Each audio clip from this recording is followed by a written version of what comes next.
catacombs are everywhere. It sort of has a bit of an underworldly feel, so that's why Christians find refuge there.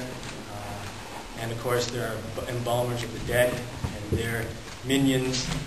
And this play is about a woman, an elite prostitute of Alexandria, a grand city, who any of the great men of the world, Alexander the Great, the kings, you name it, like Helen of Troy, they just come to her. She just has something about her. And she hears of this holy man, this man of God, who doesn't look at woman. And this is just perplexing to her. So this is why she's drawn to this place. And as I said in the program, it's really about love, how we find true love and what that is. And she realizes, she grows and understands that what she has been doing and how to get true love and find satisfaction. So I hope you enjoy.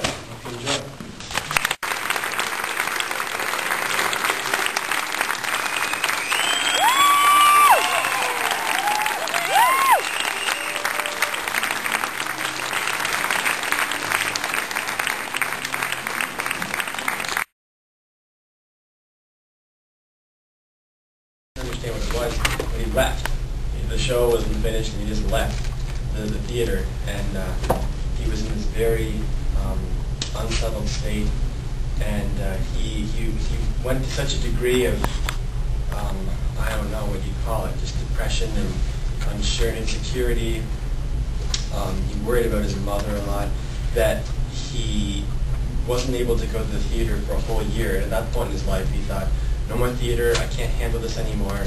And it's just really sad to consider that, considering how brilliant he was and how inspired he was. And then he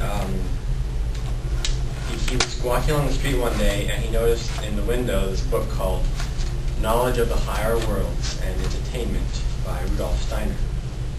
And he didn't really have much faith in things. His dad had been an atheist, and his dad was a very powerful man, and he's always looked up to his dad. His dad has lectured him many things. And his dad had always talked about really interesting things like medicine and mathematicians and history and philosophers, but he always had this skepticism about anything to do with religion or God or anything to do with that. And so he wanted this, he wanted something more, but he was skeptical. Nonetheless, he picked it up, started reading, put it down, like we hear so many people with, the good book, Science and Health, and then he picked it up again, and he started to really embrace it, like such ideas as the man has a higher ego, and that as man begins to understand that the spiritual or the unseen is the real, then man starts to get freedom. And Steiner talks a lot about, in the book, about how important it is to listen, and when one is listening, you quiet all your own thoughts, and you devote yourself wholly to somebody, and how important it is to give and receive and help someone feel more alive. And so he began to find out all these incredible things about how man has this higher consciousness, this higher ego, and the lower ego is the body, and what one would have referred to as the I, the finite thing. And when one grows in higher consciousness and higher ego, then the body merely becomes the instrument or the vehicle for the higher ego. And he realized that materialistic thinking, and there's so many people that he encountered that were purely reasoning, logical, intellectual beings that had no imagination or anything, and they themselves were very cold, dull, limiting people, and he hated that. He just hated that limiting, mortal, finite sense about things.